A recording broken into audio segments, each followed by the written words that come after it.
you don't know, I am a full-time working mom. I have a 9 to 5, I have a 2-year-old, and I have a boyfriend. Being a mom, being an employee, and being a girlfriend is not easy. I can promise you that much. So I'm gonna be going ahead and sharing with you guys tips and tricks of how I actually balance my work life, my motherhood life, as well as my relationship.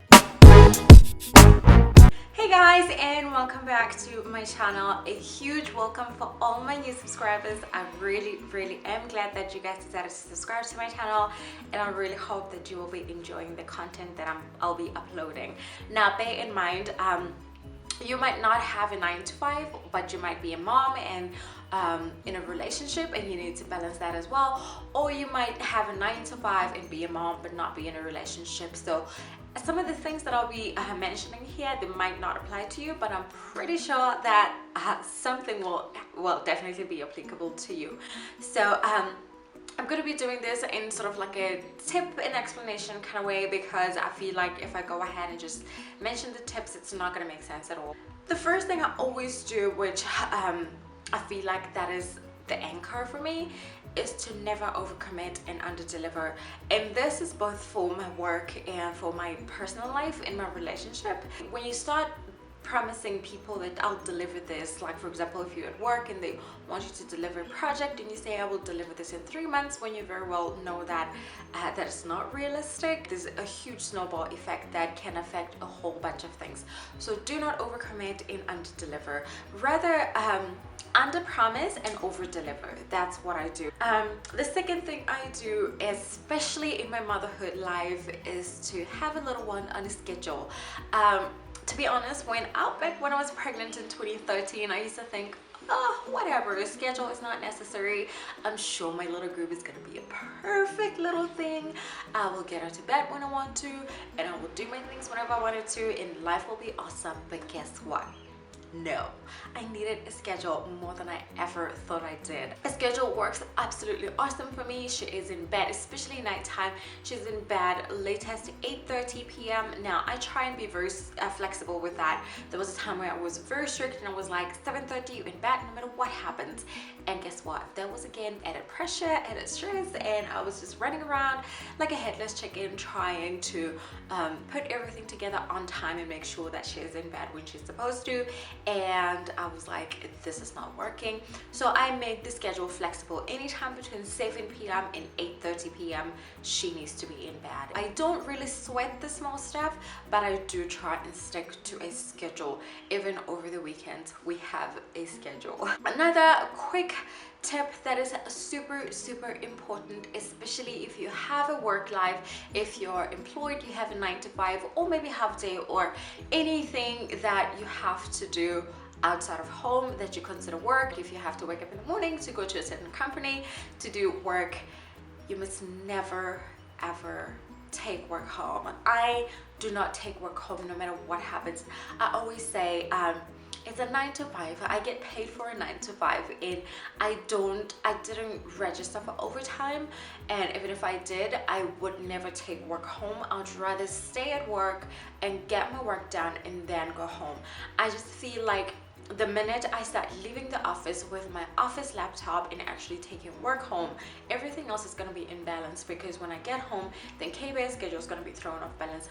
Me and my boyfriend's time is going to be thrown off balance. My cook, everything is, again, snowball effect. Everything is going to be thrown completely off balance, and it's going to be a not very pleasant experience for everybody else around you. You'd rather, if you're working from 9 to 5, try and get to the office at 8 one day. Make sure that you have everything done. Personally, what I do is I'm very productive the first half of the morning. I'm not even shy to say it. I know myself. So immediately when I get to work, it's all systems go. I put on my headsets and I actually do my work. And then another thing that works for my relationship at the moment, when K-Bear goes down for bad, I always try and make sure that we have at least 30 minutes, just me and him. We don't always talk. Not that we go around like the house not talking to each other. That time that we spend together, 30 minutes that we have, we don't necessarily spend it talking to each other all the time, or just blabbing about work or anything. Sometimes we just sit and we just enjoy each other's company, and we just comfortable in silence and we just sit and we'll watch a movie, or we'll sit and actually talk to each other, just catch up and just laugh, or make popcorn. Sometimes we even make waffles, and we just do the small things that make a big difference. Just the fact that we spent that 30 minutes together sort of keeps us closer together. It's very difficult for me and my boyfriend to go on dinner dates or just time out weekend aways because we stay so far away from family. It's not even funny, and we don't have sort of anybody who we can trust enough to babysit for us while we go on a date. So going out on a date is a big no-no. We actually are very happy right now spending the time that we do at home. So try and set time with your partner. It doesn't have to be outside the home. If you can't do it, just inside the home, catch a movie, sit together and take a nap together. Just do something together. It'll bring you guys a little bit closer. The other thing I do is I have a routine for myself. Now this sounds crazy, I know, but I really do have a routine, especially because I need to clean around the house. I need to this goes hand in hand with the schedule for K-Bear as well, and I need to do some cooking. So I have a pretty simple and yet very strict schedule. When I get home, I prep her a snack, which we share together. She runs around the house, tells me about her day. While she's doing that, I'm busy prepping dinner. So by the time I start cooking, we all sitting down together and we're actually doing an activity together. And over the weekend, I know I wake up at a certain time which I have to do laundry and clean around the house before K-Bear wakes up and start prepping breakfast, so that when she wakes up, we are eating and then we get started with our day. So that is the schedule. It doesn't necessarily have to be something that is like rock solid, or that is like super strict, or that is pretty much intimidating even for yourself. It has to be just something super easy that you know you can sort of stick to, because once you start making it unrealistic, then it's not gonna happen. So try and have like that routine sort of schedule kind of thing for yourself. It'll help you keep your sanity.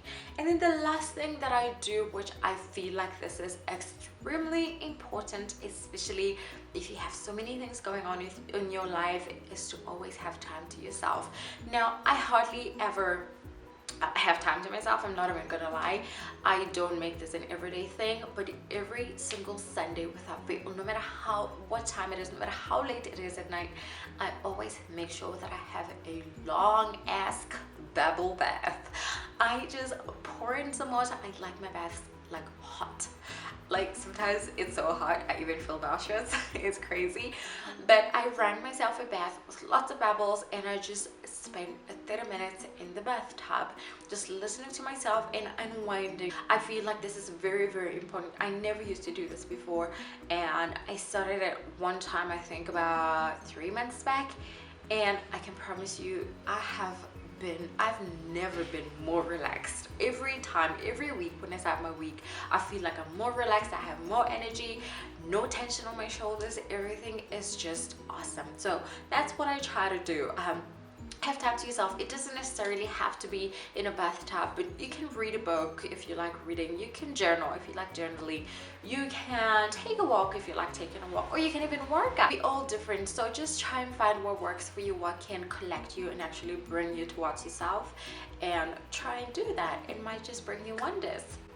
So anyway, those are the tips. There are actually 6 in total. Those are tips and tricks of what I do to balance my work life, motherhood, as well as relationship.